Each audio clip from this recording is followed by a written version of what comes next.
Hello.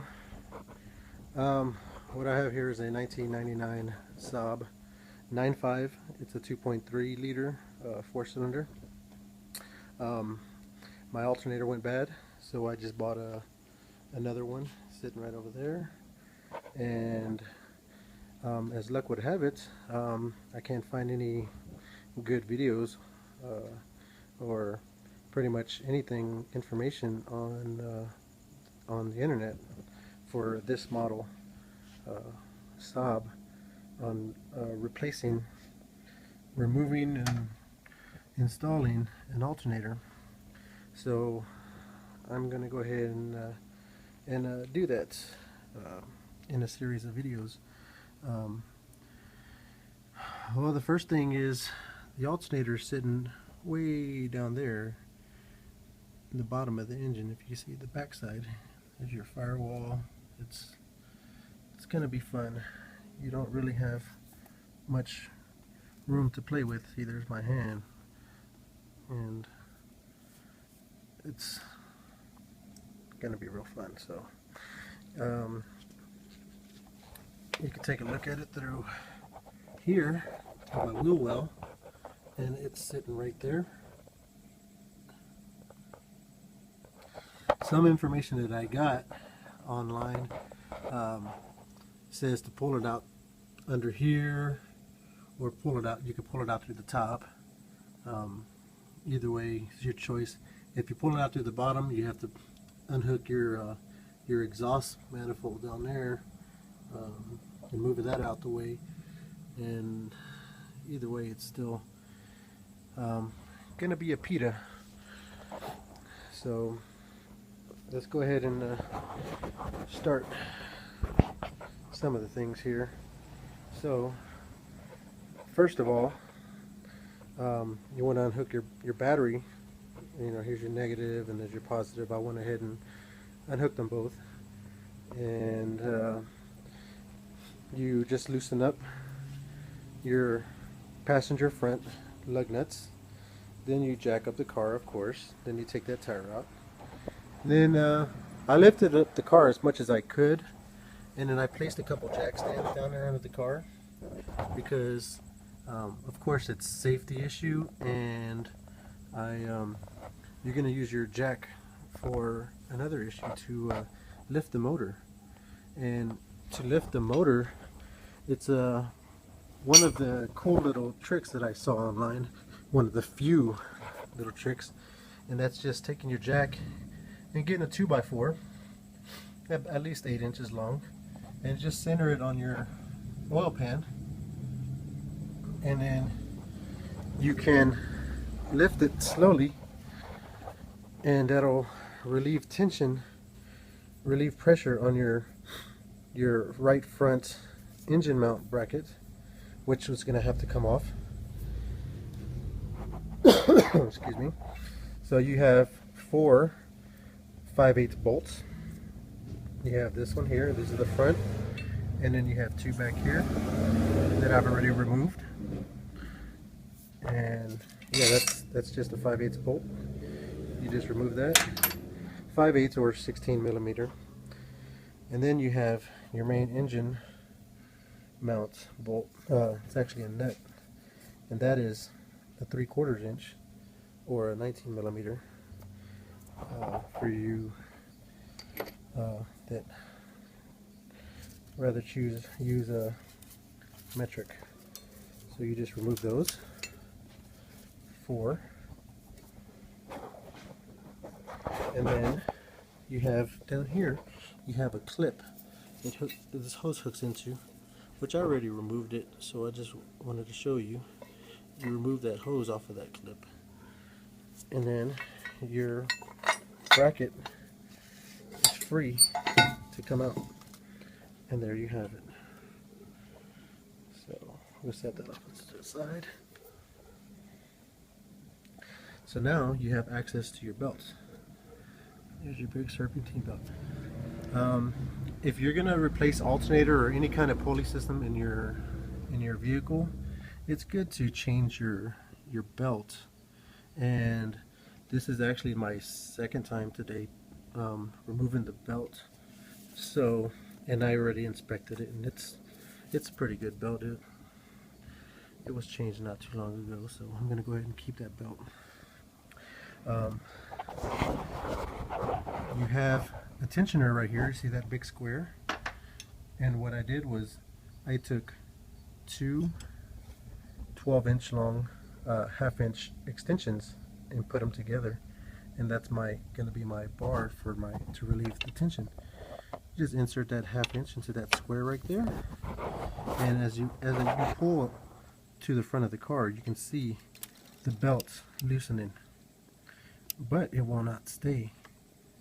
So there is a little hole down there that you can probably barely see, and you can get a 3mm Allen key, and then you can set it in that hole like so. And so whenever it won't sit in there right now because it doesn't go deep enough. And I don't know if I could do this with one hand while I'm on video and with the other hand. Let's see what I can do.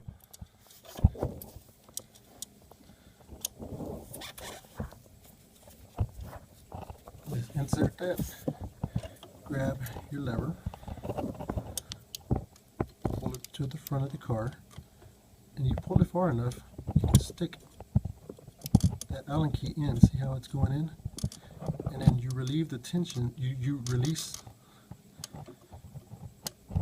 the extension, and now the Allen key is sitting in here, and you have a loose belt. So you can take that off easily now.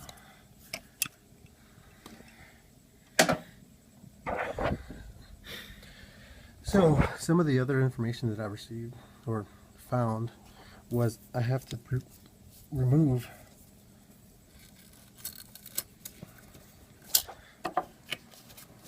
that tensioner off so I can get the alternator out of there. Let me remove that belt real quick. Okay. So maybe if I can lift the engine, I'll get a little more play to get in an 8mm key. I just went and picked this one up today. It's a little cheapy, but that should do the job.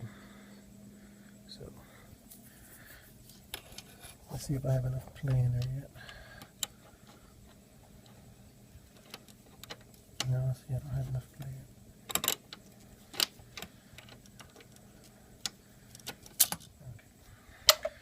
So I have to lift the engine a little more, and you can watch the engine lift up. You probably can't see it too well, but it's lifting. So let's see what that looks like.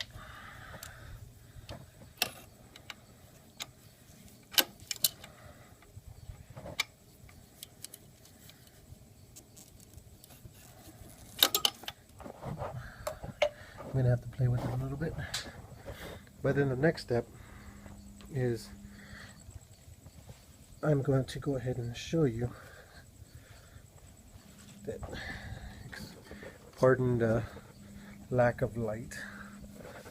I've been doing research and it's been taking me all day. So you come up under the car, and there's your alternator, the back side of it. So what you're going to want to do is you have those two wires that are connected that I can't reach. I can't reach it with this camera. You have this wire here, and you have a bigger wire that's I believe is a half-inch nut. It's going to be right there. You just unscrew that, and then you unscrew this one, which is a smaller one, and then you just have to take that out. So, excuse me.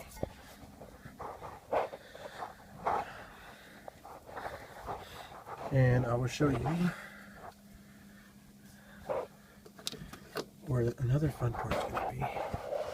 Here is the bottom of your alternator, and right there where I'm pointing, that light is the bottom nut, or the bottom bolt for the alternator, which is a hex, and that's why I picked up that. That's why I picked up that 8mm, so I can get that in there. But I'm just a little concerned because it looks like it's been replaced before, and it looks like I'm gonna have fun. Oh, and it looks a little stripped, so I think I'm gonna have a little bit more of an issue to get that stuff out.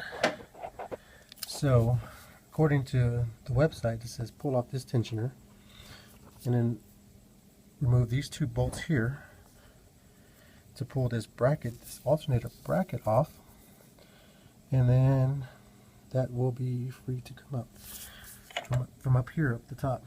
But you still have these wires, and you have that rear, pointing with my pinky, that rear engine mount that you have to remove as well, so you can shift the motor forward. So I'm going to go ahead and tackle this, and we'll start up again, and I will talk you through what else I came up with, if there's any other issues, and we'll just keep trying this out. Thanks for watching.